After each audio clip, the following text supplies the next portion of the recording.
Sur Africa 24, l'African Union Journal vous est présenté par Afreximbank.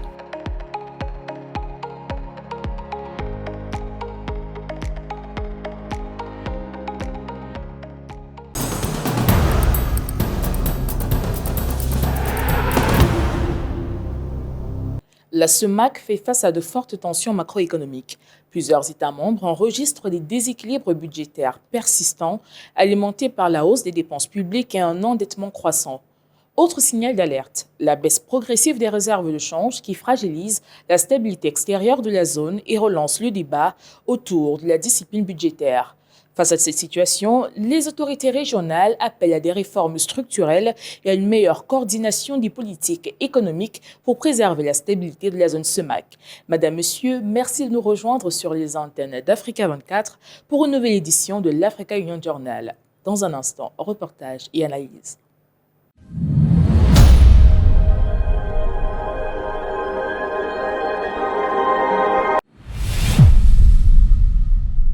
Les indicateurs économiques de la CEMAC laissent entrevoir des perspectives fragiles avec une croissance modeste et des déséquilibres budgétaires.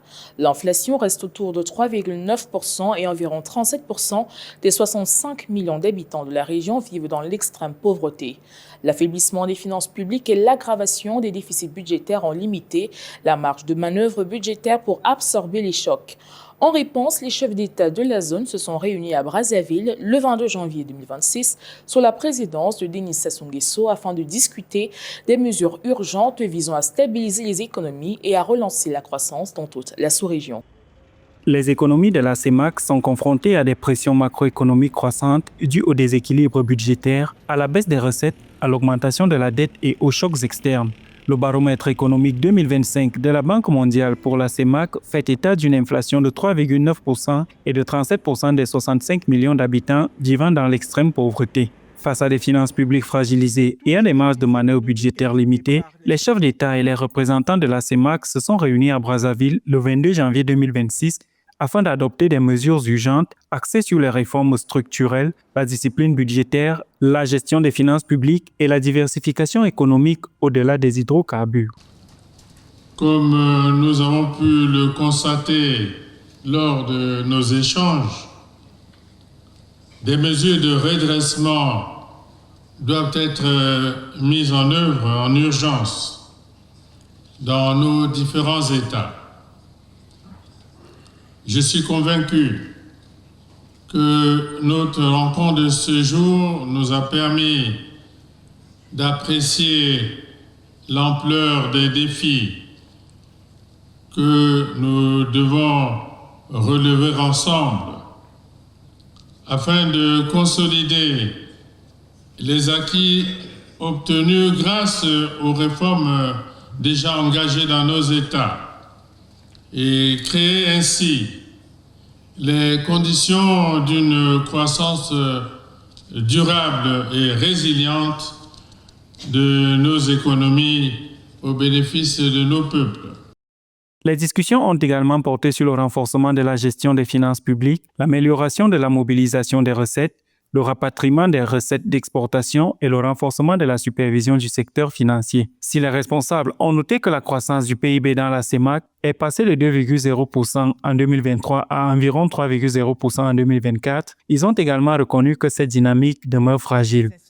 Les contraintes pesant sur l'investissement privé, la diversification économique limitée, le creusement des déficits budgétaires et la volatilité des recettes pétrolières continuent d'entraver la reprise de la région. La conférence a exhorté les États membres à court terme garantir la cohérence entre les lois de finances et les engagements des États, notamment avec le Fonds monétaire international, et assurer leur compatibilité avec les objectifs de soutenabilité de la dette et de consolidation de la position extérieure à moyen terme. Les dirigeants de la CEMAC ont en outre souligné la nécessité d'une coopération plus étroite entre les États membres, notamment en matière d'assainissement budgétaire, de diversification économique et de promotion des investissements afin de traduire les engagements pris en une reprise économique tangible. Nous devons diversifier davantage nos économies, accélérer le rythme des réformes structurelles en matière de gouvernance, de discipline budgétaire, d'amélioration du climat des affaires et d'approfondissement de l'intégration régionale.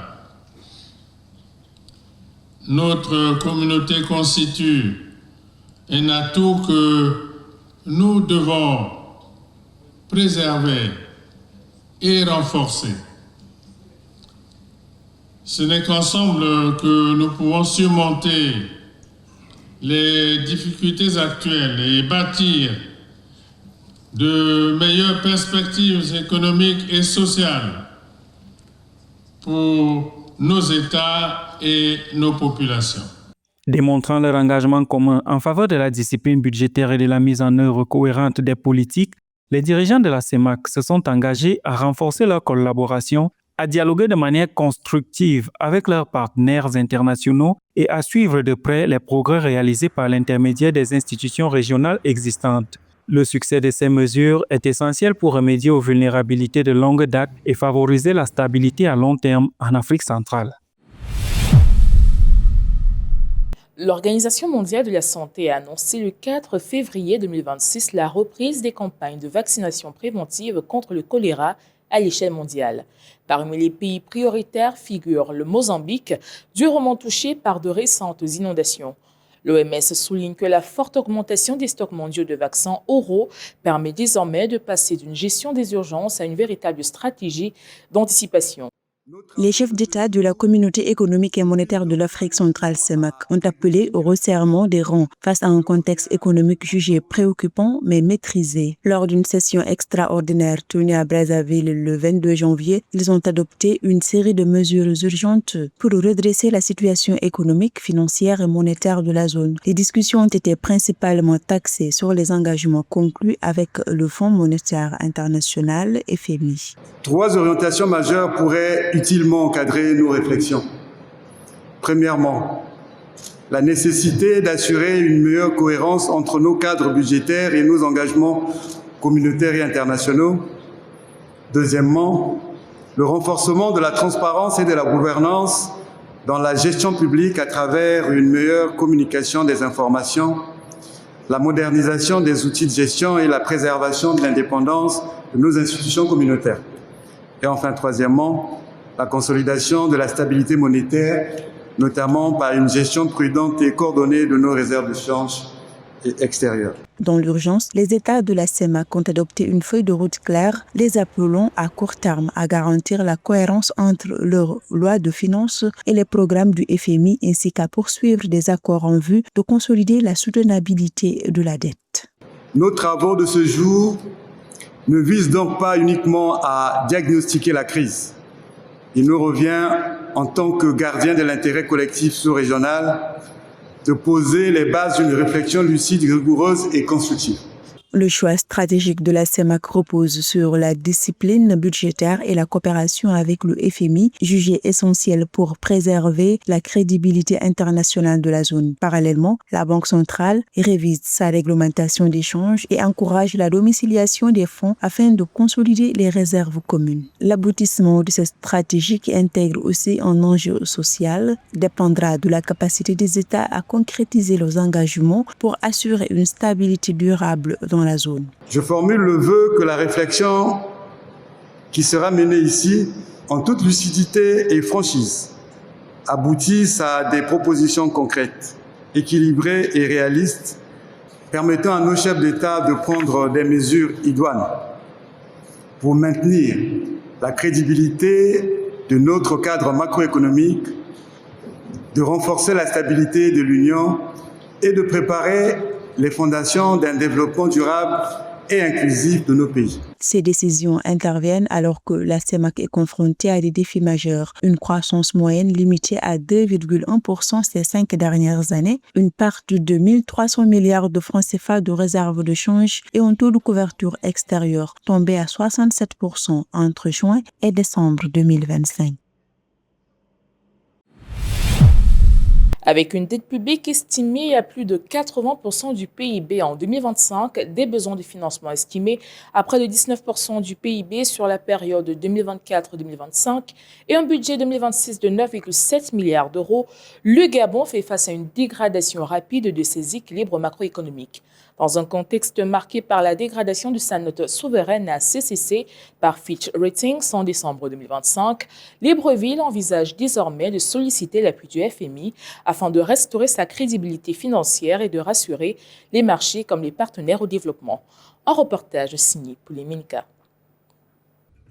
Confronté à une détérioration de sa situation financière et à des besoins de financement en forte hausse, le Gabon est désormais résolu à solliciter l'appui du Fonds monétaire international afin de restaurer sa crédibilité macroéconomique et de rassurer à la fois les marchés et les bailleurs de fonds. Cette orientation intervient dans un contexte marqué par la dégradation de la note souveraine du pays à CCC par l'agence Fitch Ratings en décembre 2025 sur fond de tensions de trésorerie persistantes et de difficultés d'accès aux marchés financiers internationaux. Lorsqu'on veut aboutir à un niveau de croissance et plus tard qui lui-même ce niveau de croissance parce qu'il est soutenu déboucherait sur le bien-être des populations, on va faire en sorte que les composants de ces grands secteurs de l'économie soient pris en compte. Selon les projections du FMI, la dette publique gabonaise pourrait dépasser 80% du produit intérieur brut en 2025, franchissant ainsi le seuil communautaire fixé par la Communauté économique et monétaire de l'Afrique centrale. Cette dynamique de la dette accentue la vulnérabilité budgétaire du pays et limite ses marges de manœuvre financières. Donc, un certain nombre de stratégies vont être mises en place dans le cadre de ce plan et ces stratégies-là vont avoir pour effet, ont déjà commencé à avoir pour effet de rassurer les investisseurs parce que quand les investisseurs savent que vous mettez en place des stratégies qui vont faire en sorte que, pour parler simplement, ce que vous dépensez, les politiques, les stratégies que vous allez mettre en place au niveau de l'investissement vont avoir effectivement des effets sur le bien-être des populations, des effets sur la croissance. Lorsque vous les mettez en place, les gens, ils font quoi? Ils se disent, ce plan est crédible, on peut venir avec eux. Pour l'exercice 2026, Libreville a adopté un budget d'environ 6 363 milliards de francs CFA, caractérisé par une hausse significative des dépenses publiques. Cette orientation budgétaire accroît mécaniquement les besoins de financement de l'État, que le FMI estime à près de 19% du PIB sur la période 2024-2025. Lorsque nous avons dû construire notre Trans-Gabonais, qui, j'aime à le rappeler, est peut-être le projet le plus structurant que nous avons eu. Nous avons fait appel aux Trans-Gabonais et ils ne nous ont pas aidés à avoir des financements. Peut-être qu'il est important de préciser qu'il n'y a pas que le Gabon. Le Fonds monétaire international a mis en place des programmes d'ajustement structurel dans plusieurs pays qui n'ont pas eu l'effet escompté. Maintenant, les choses évoluent. Bien qu'aucun calendrier précis n'ait encore été annoncé pour d'éventuelles négociations avec le FMI, cette annonce constitue un tournant stratégique pour ce pays d'Afrique centrale. La réussite dépendra toutefois de la capacité à mettre en œuvre les réformes exigées dans un contexte économique et social fragile. L'actualité en bref de cette édition, signée par Lucrèce Mbogol, c'est d'abord dans l'UMOA, la recherche de 23,2 milliards de dollars pour les marchés de titres publics. C'est également la SADC qui exhorte le secteur privé à prendre l'initiative de l'intégration économique régionale. Et enfin, elle revient sur une garantie de 20 millions de dollars de Guaranco pour des infrastructures durables en Afrique de l'Est. Les 8 États de l'UEMOA ambitionnent de lever environ 12 700 milliards de francs CFA, soit 23,2 milliards de dollars sur le marché régional des titres publics en 2026, a indiqué la directrice générale de l'agence UEMOA Titres, Olimata Ndiaye Diassé. Cet objectif s'inscrit dans la dynamique de 2025, qualifiée d'année record, marquée par près de 11 900 milliards de francs CFA d'émissions de bons et d'obligations du Trésor, en nette progression par rapport à 2024. Confrontés à des besoins de financement intérieur croissants et à un accès plus contraint aux ressources extérieures, les États de l'Union renforcent leur recours au marché régional pour couvrir leurs besoins budgétaires et de trésorerie. Le secrétaire exécutif de la SADC, Elias Magossia, a appelé le 30 janvier à Gaborone à une mobilisation accrue du secteur privé pour accélérer l'intégration économique régionale dans le cadre de la SDCAF, présentée comme un levier de résilience et de survie pour les économies africaines. Face aux perturbations des chaînes de valeur mondiales, liées notamment aux ajustements tarifaires américains et au conflit en Ukraine, Elias Magossia a souligné l'urgence de renforcer le commerce intra-africain et la coopération interrégionale. Les participants ont mis en avant le potentiel de la SDCAF en matière d'expansion des échanges, de développement de chaînes de valeur régionales et de diversification économique, tout en appelant à des politiques adaptées à la facilitation des échanges et à un dialogue public-privé structuré. La société Garant Co, spécialiste des garanties pour les infrastructures, a accordé une garantie de 20 millions de dollars à Dahamana Guarantee Company, basée au Kenya pour une durée de 23 ans. Cette facilité vise à renforcer la capacité financière de Dahamana et à accroître l'émission de garanties en monnaie locale afin de soutenir le financement de projets d'infrastructures durables alignés sur les objectifs climatiques dans la région. Selon un communiqué, ce partenariat s'inscrit dans une stratégie de mobilisation des investisseurs institutionnels locaux vers des actifs innovants, conciliant rendement financier, développement et résilience climatique. Dahamana prévoit de consacrer entre 30% et 40% de son portefeuille au financement climatique. Le Zimbabwe et la Chine renforcent leurs relations économiques. En 2025, les échanges commerciaux entre les deux pays ont dépassé les 4,3 milliards de dollars, en hausse de plus de 14% sur un an. Une progression portée notamment par les exportations agricoles et minières zimbabwéennes qui permet au pays d'afficher un excédent commercial. Ce dynamisme illustre l'approfondissement d'un partenariat stratégique avec de nouvelles perspectives déjà attendues à partir de 2026. Compte rendu de Marie-Roger Kwao. Les relations commerciales entre le Zimbabwe et la Chine franchissent un nouveau cap. En 2025, les échanges bilatéraux ont dépassé les 4,9 milliards de dollars, enregistrant une progression annuelle de plus de 14%. Une dynamique qui confirme la place de Pékin parmi les principaux partenaires économiques de Harare et témoigne d'un approfondissement de la coopération entre les deux pays. It has been 45 years since the establishment of Zimbabwe-China diplomatic ties. Cela fait 45 ans que les relations diplomatiques entre le Zimbabwe et la Chine ont été établies. Ces excellentes relations ont résisté à l'épreuve du temps et continuent de se renforcer. Notre amitié et notre partenariat ont mûri. Le Zimbabwe se félicite donc de l'approfondissement et de l'élévation de nos relations, passant d'un partenariat stratégique global de coopération à un record ou une communauté Zimbabwe-Chine avec un avenir assuré. Dans le détail, les importations chinoises en provenance du Zimbabwe ont dépassé 2,5 milliards de dollars contre plus de 1,84 milliard de dollars d'exportations chinoises vers ce pays d'Afrique australe. Résultat, un excédent commercial supérieur à 700 millions de dollars pour Harare, porté notamment par les performances du tabac, principal produit exporté, ainsi que par d'autres cultures agricoles. Les protocoles d'exportation pour les avocats et les myrtilles ont par ailleurs été finalisés et les premières expéditions devraient débuter en 2026, ouvrant de nouvelles perspectives aux producteurs locaux. Le Forum Harare pour l'Afrique est une plateforme où le Zimbabwe et la Chine se réunissent pour créer davantage de canaux de coopération. Le Zimbabwe et la Chine entretiennent une relation de longue date qui favorise la communication dans les domaines des échanges culturels agricoles et du développement rural. Au-delà des chiffres, cette hausse soutenue par des échanges renforce les entrées de devises étrangères du Zimbabwe, alors que les secteurs agricoles et miniers continuent de constituer le socle des recettes d'exportation. Zimbabwe is a country blessed with abundant and fertile land, hardworking people. Zimbabwe agriculture.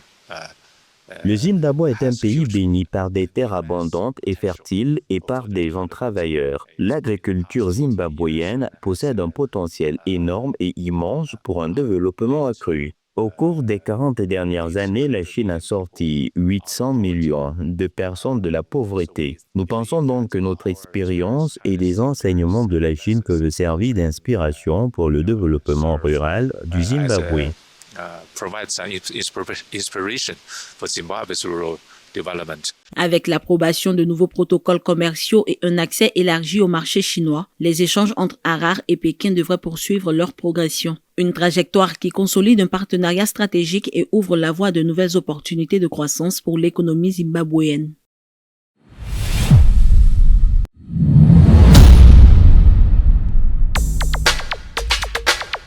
Addis Abeba accueillera le Forum des entreprises africaines 2026 organisé par la CEA et la Commission de l'Union africaine du 16 au 17 février sous le thème « Financer l'avenir de l'Afrique, emploi et innovation au service d'une transformation durable ». La plateforme vise à mobiliser des investissements, notamment via des financements mixtes pour stimuler l'économie des jeunes. Dirigeants, entreprises, institutions financières et investisseurs échangeront sur la création d'emplois, l'innovation et le soutien aux petites et moyennes entreprises et industries digitales. La ville de Victoria Falls, au Zimbabwe, accueille du 23 au 27 février 2026 l'édition 2026 de la Semaine de l'énergie durable de la Communauté de développement de l'Afrique australe, SADC, organisée par le Centre pour les énergies renouvelables et l'efficacité énergétique de la SADC et le secrétariat de l'organisation sous-régionale. L'événement réunira des décideurs politiques, des institutions publiques, des ONG, des universitaires, des régulateurs, des partenaires au développement, des institutions financières et des acteurs du secteur privé autour des enjeux du développement des énergies renouvelables dans la SADC. Marrakech accueille GITEX Africa 2026 du 7 au 9 avril, devenant le centre de l'innovation numérique africaine. Ce plus grand salon technologique du continent prévoit 55 000 participants, 1500 exposants et 700 intervenants de 145 pays autour de l'IA, la FinTech, la cybersécurité, les Smart Cities et la connectivité. Organisé par Karoun International sous l'égide du ministère marocain de la transition numérique et en partenariat avec l'Agence de développement du digital, l'événement vise à accélérer la transformation digitale, stimuler les partenariats publics-privés et attirer des investissements, s'imposant comme une vitrine majeure de l'écosystème technologique africain. Économiste de référence et acteur majeur du développement africain, Dr Mohamed Midouche, vice-président de l'IMRI et CEO d'Inter-Africa Capital Group, est distingué par le prix de l'économiste de l'Afrique 2025-2026. Son parcours entre leadership institutionnel, expertise stratégique et contribution académique illustre un engagement constant en faveur de la croissance durable, de l'intégration régionale et de la gouvernance économique du continent. Découvrez le portrait de ce leader à travers le regard de Marie-Raphaël Antolo. Vice-président de l'Institut marocain de relations internationales et CEO and Managing Director d'Inter-Africa Capital Group, Mohamed Midouche est une figure de référence de la pensée économique africaine contemporaine. Son parcours forgé entre action institutionnelle, expertise stratégique et recherche académique s'est notamment illustré au sein du groupe de la Banque africaine de développement, où il a occupé plusieurs fonctions de haut niveau et contribué directement à l'élaboration et à la mise en œuvre des politiques de développement en lien avec les États, les institutions régionales et le secteur privé africain. Il ne faut pas l'oublier en compétition avec les autres régions du monde. Donc pour rendre l'Afrique attractive, il faut avoir la stabilité politique, il faut avoir la démocratie, il faut avoir un bon système de gouvernance, il faut donner confiance. Défenseur d'une approche de long terme des dynamiques africaines, Mohamed Midouche accorde une attention particulière aux enjeux de financement, de transformation structurelle et de valorisation stratégique des ressources. Titulaire d'un doctorat en Business Administration, il est l'auteur de nombreux travaux de recherche, dont un ouvrage de référence sur le gazoduc africain-atlantique, analysant les liens entre géoéconomique, intégration énergétique et coopération régionale à l'échelle du continent. Nous sommes tous emballés, embarqués dans cet effort de développement économique et social en faveur de nos populations. Par ses tribunes et contributions dans la presse spécialisée, Mohamed Midouche alimente le débat public africain sur le financement des infrastructures,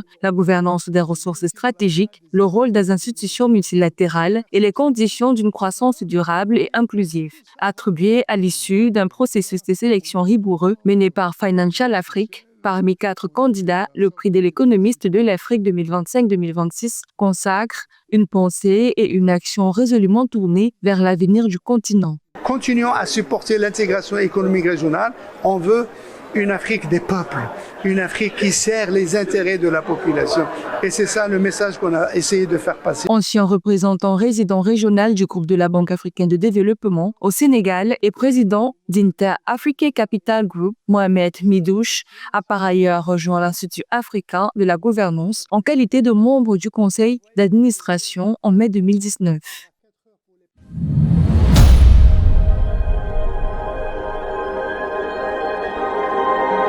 Madame, Monsieur, c'était l'Africa Union Journal préparé par l'ensemble de l'équipe de la rédaction.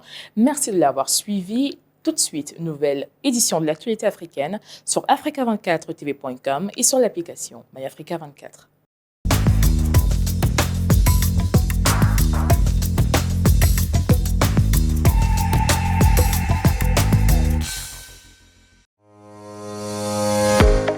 Sur Africa 24, l'African Union Journal vous est présenté par Afreximbank.